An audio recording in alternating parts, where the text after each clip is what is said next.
A public defender is an attorney employed by the community and responsible for giving legal aid without cost to any person who seeks it and is financially unable to employ private counsel. It is his duty to defend those accused of crime until the issue is decided in a court of law. The first public defender's office in the United States was opened in January 1913. Over the years, other offices were opened. And today, that handful has grown to a network of lawyers cooperating to protect the rights of our clients.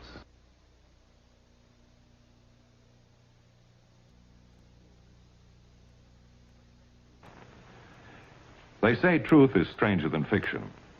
This was never better demonstrated than in the case of Renee Marchand, a 15-year-old girl charged with the shooting of a notorious gangland figure. I was assigned to the case by the Superior Court and ordered to contact Lieutenant Ken Davis at General Hospital. Renee's mother had also been shot, and since her condition was serious, Renee was being kept nearby.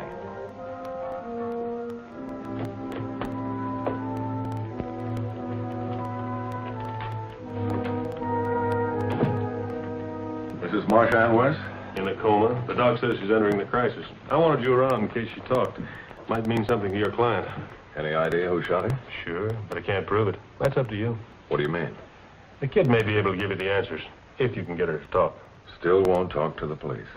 Seems in some sort of a trance. Maybe you'll have better luck. Hello, Renee.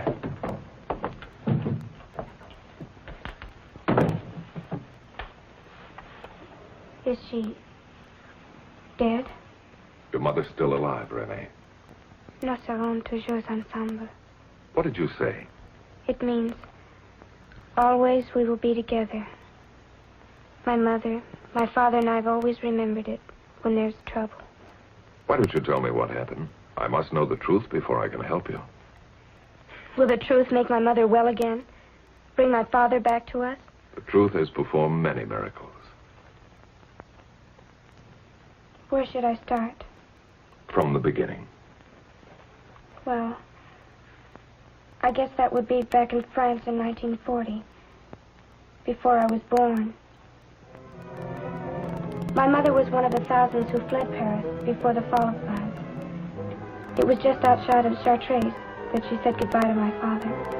Every expression, all of your loveliness I must remember for so long. Oh, please, Charles, let me stay with you. I want you to go to America where there is peace and safety. But there will be no happiness without you.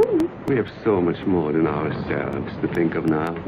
And I feel better knowing George is there to look after you and the baby. Nothing can separate us, my darling. Always we will be together, remember that. Oh, I won't forget. I've made arrangements for the farmer to take you and George to Bordeaux. From then, both of you have passage arranged to New York.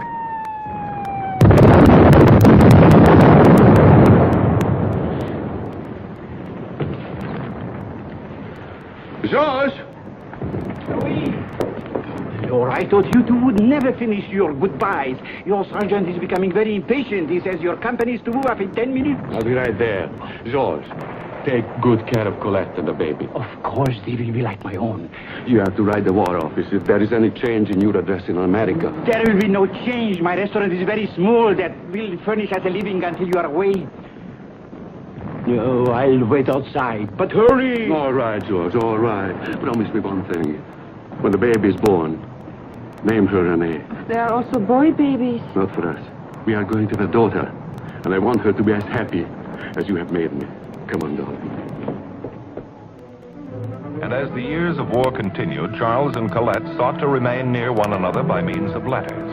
Then in 1945, just before victory, the letters from Charles ceased. But Colette never gave up, even when it became obvious to everyone else that Charles would never come back.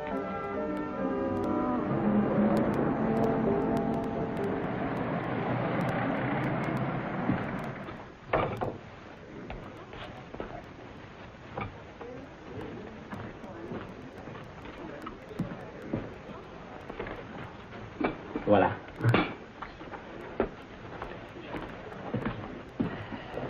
Everything all right. That's right. Colette, Where have you been? I was beginning to worry. You are an hour late. I'm sorry, Georges, but I wanted to see Monsieur Dubois. So you went back to the French embassy again. Sherry, you must face reality. Stop torturing yourself. But something could have happened. Charlotte could still be alive. Oh, but it has been so many years. Then you would have me admit my life is over? No, there is your daughter, Renee. She is your life now. You must live for her. Uncle Georges, always worrying about us, always caring for us. Oh, such a burden Renee and I have been to you. Shh, I will not listen to such nonsense. Hello, we have customers. Show them what great entertainment can come out of a small restaurant. Huh?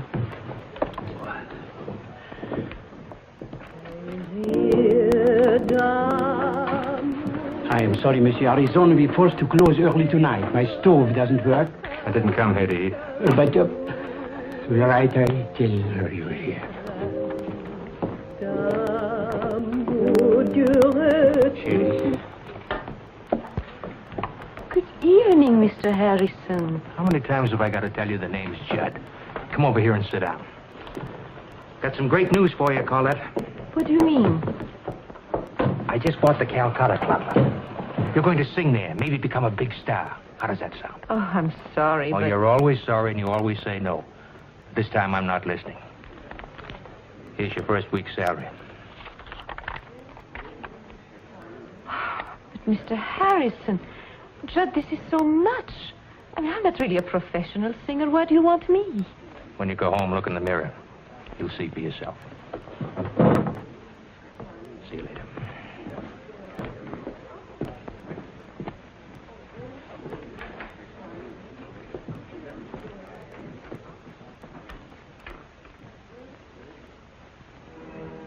As Judd Harrison had predicted, Colette Marchand became a star.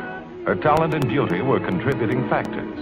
But the main reason for her success was a driving ambition to see that her daughter Renee had everything she needed to make her happy.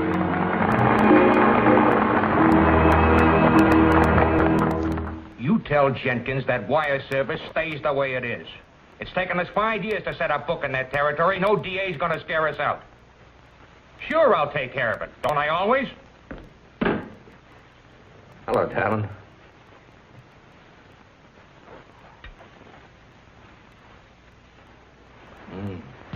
3 years and not a bad martini. How'd the show go tonight? Everybody stayed through it. Good. How about running out to Hunter's Inn for a bite after we close? Sorry, not tonight. I'm picking Renee up early from school. She's spending a few days with me before going to camp. Summer camp. Apartment in the city. Exclusive school. Sounds like a mother's a success. Don't make fun of me, Judd. I'm not making fun. You are a success. You could be a bigger one if you wanted to. What do you mean? You could be Mrs. Judd Harrison. Sorry. The answer is the same. Colette, Renee's a young lady, and someday soon she's going to have a life of her own. What'll that leave you? Her respect. Still haven't told her about me, huh? She knows I sing at the Calcutta Club. There's no reason for her to know more. You're a funny kid. You work your heart out for that daughter of yours. Stay in love with a guy that's been dead 15 years. When are you going to start thinking of yourself? I'm doing all right. Someday you'll lose those looks, and then... Maybe I'll go back to waiting on tables. And maybe you'll change your mind about being Mrs. Judd Harrison. One thing is sure. No other man will ever step in. You can be sure of that.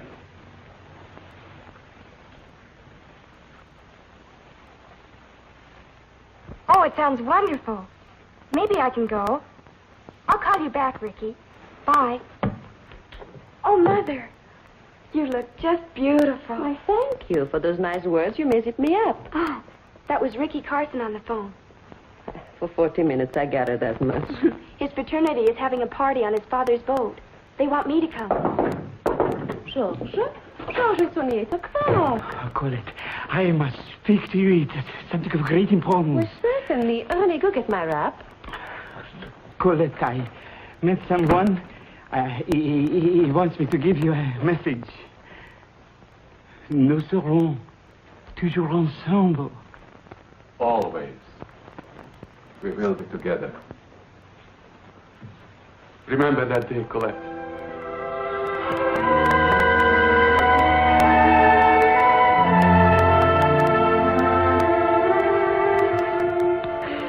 was serving a customer when he walked in. It was like a miracle. I shooed the customers out and locked up the place and brought Charles to you. You're not listening to me. In fact, you don't even know I'm alive. C'est bon. Oh, we waited. We waited so long. The last days of the war, I was captured. I've been badly wounded. For months, I knew nothing. Then I found myself back in France wandering about. Colette. All these years, until a month ago, I didn't even know my own name. But why didn't you wire? Let me know you were alive. I was afraid. Perhaps you had married again. I had to see George first to find out. Father.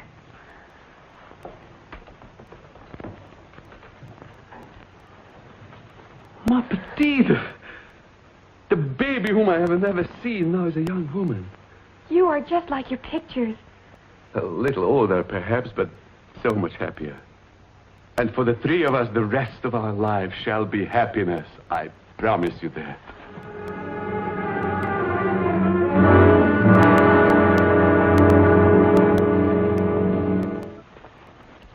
$15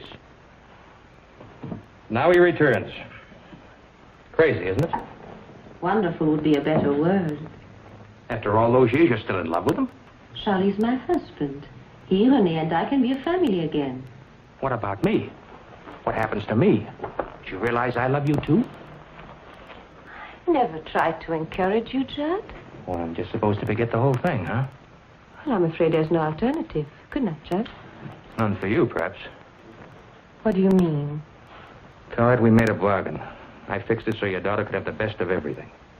Well, all I have is the furniture, some clothes. I'll sell them. I'll pay you back. No deal. That's the best I can do. I'll stay until you get someone else for the show. The show's not important. Look, baby. You're mine. I got a priority on you. Just because I treat you like you're made of glass, don't get any big ideas. The name is still Judd Harrison. You mean you would force me to stay? Maybe I'm just getting a little sentimental. But you got a husband and a daughter. You try to leave me and your whole world will come tumbling down. Oh, just thinking about that, I want to make you a little sentimental, too.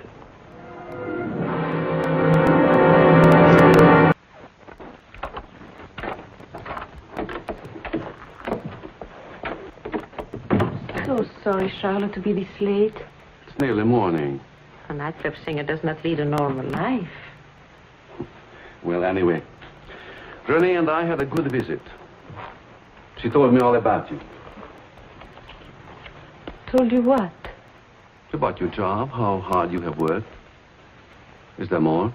I'm afraid we started off badly. Let's try again. It's my fault, Colette. But the past few hours seemed like an eternity. It's been the same with me. But it gave me a chance to get to know Renee. Oh, you have done a good job. She's everything I had hoped for. I'm glad. She has taught me much about America. Hamburgers, French fries, malted milks. America is a wonderful land, Charlotte. You'll see. It has been good to you and Renee. That alone makes it wonderful to me. I only hope you won't find too difficult leaving it. What do you mean? I have a job waiting for me in Paris. We will have to make arrangements to return. Return, Charlotte? You don't seem very enthusiastic. Oh, chérie, you both will be happy there, just as happy as you have been in America. Charlotte, life here has not always been as pleasant as you may think. When we first got here, Georges did the best he could, but his restaurant was small and business was very poor. Renee told me. But there are so many things she never knew. Charlotte, I wanted to give Renee a good life, see that she had everything to make her happy. And I shall devote the rest of my life to make you happy. But so much has happened to me. But so much has happened to the whole world. Only the future is important to us. Wonderful word, future. It will be wonderful to us. Now that we have each other, nothing can stand in our way.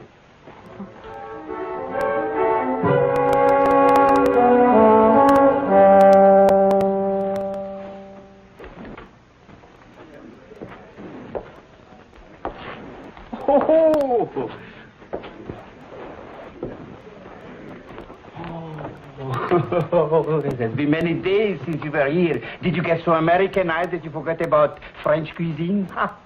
There has been much to do. Oh, I know. A man has to make many preparations for taking his family back to France. Who is Judd Harrison? I believe Colette works for a man by that name. That was only at the beginning. I have made inquiries. What has Colette told you? When I mentioned Judd Harrison's name, it is just the same when I mentioned returning to France. She changes the subject. I'm sorry. I don't know what I can tell you. George, lies I can get from home. From old friends, I expect the truth. Perhaps it is better that you find out from me. All those years you were fighting, and I'm sure that you felt that in some small measure what you were doing was for your family. In a different way, what Colette has done was for the same purpose.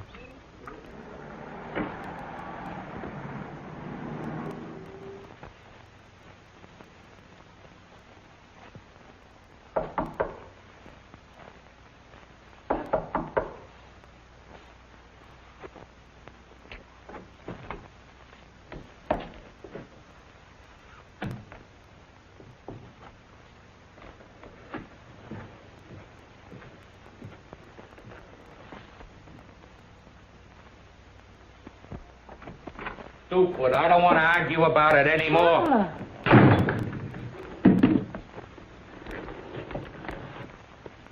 So this is Mr. Harrison.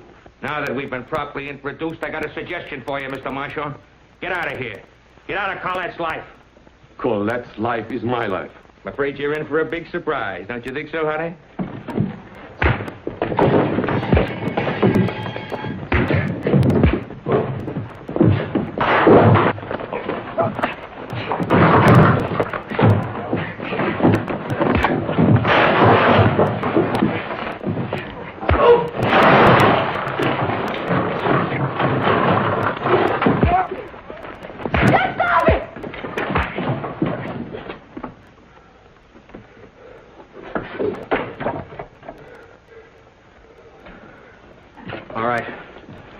But see that he's convinced. Because if you don't, I will.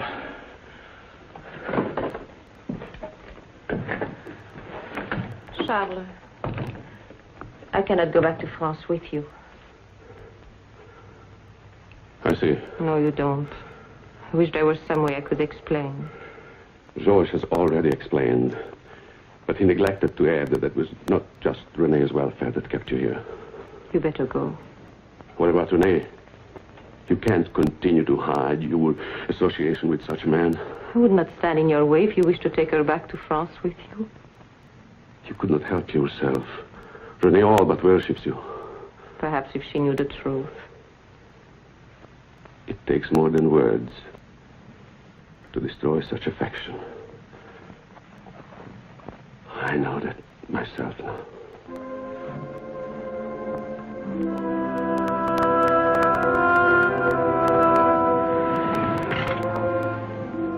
Well, you're home.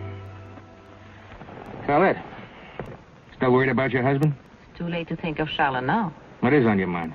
I was wondering how Renee will feel when she does know about us. If that's what's worrying you, send her back to France with her father. I'll pay the way. She would not go without me. And that's too bad. You sure you won't change your mind, Judd? I told you once, Colette, you try to leave me and your whole world will come tumbling down. I'd walk this earth smooth to find you, your daughter, and your husband. I don't intend to leave you, Judd. Where we're going, we go together. You gone crazy? Start the car and drive across Bay Bridge. You better change the route. The Bay Bridge is only half finished. I know.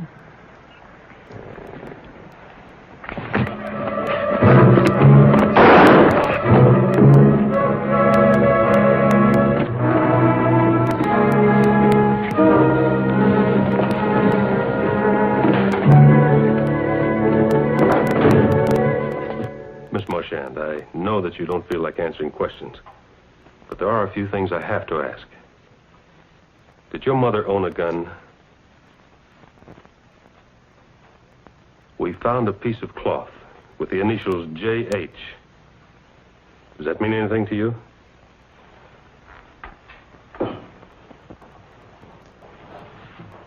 J.H. Does your mother know anyone with those initials? We also found in her handbag a letter addressed to George Benet, asking that he see that you be sent to France to be with your father if anything happened to her. Renee, was your mother expecting trouble?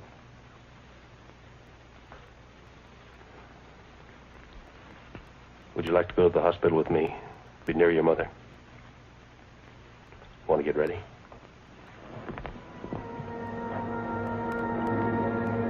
Renee hadn't heard a word he said. All she could think of was Judd Harrison.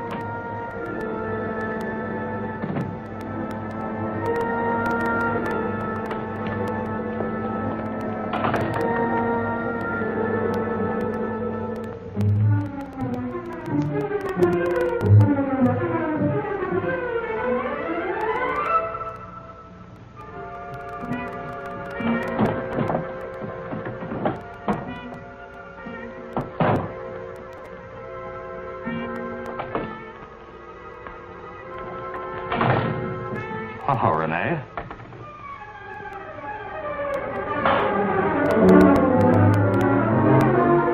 Wait a minute.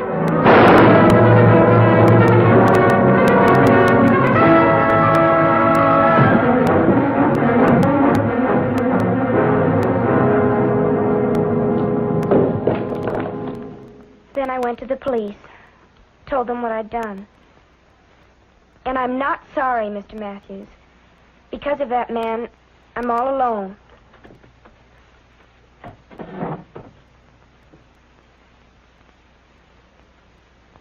Renee, I understand there's someone in the next room who would like to see you.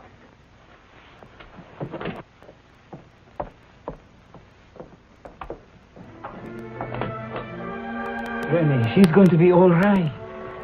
Father.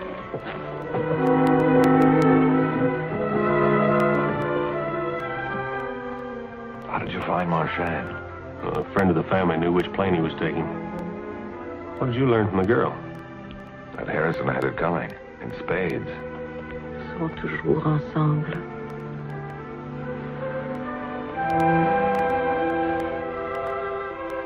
Hey, Bart, do you know what she said? Yeah, sure. What? The most welcome words her family ever hoped to hear. See you in court, Ken.